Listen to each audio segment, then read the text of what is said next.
অসমৰ ছাত্ৰ ছাত্ৰীসকল, আজি আমি আলোচনা কৰিবলৈ লৈছোঁ কেইটামান অসমীয়া বিপৰীত শব্দ।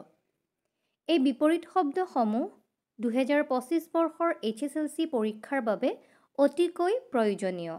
তেনেহ'লে আহা আমি আলোচনা কৰোঁ অসমীয়া ব্যাকৰণৰ বিপৰীত শব্দ।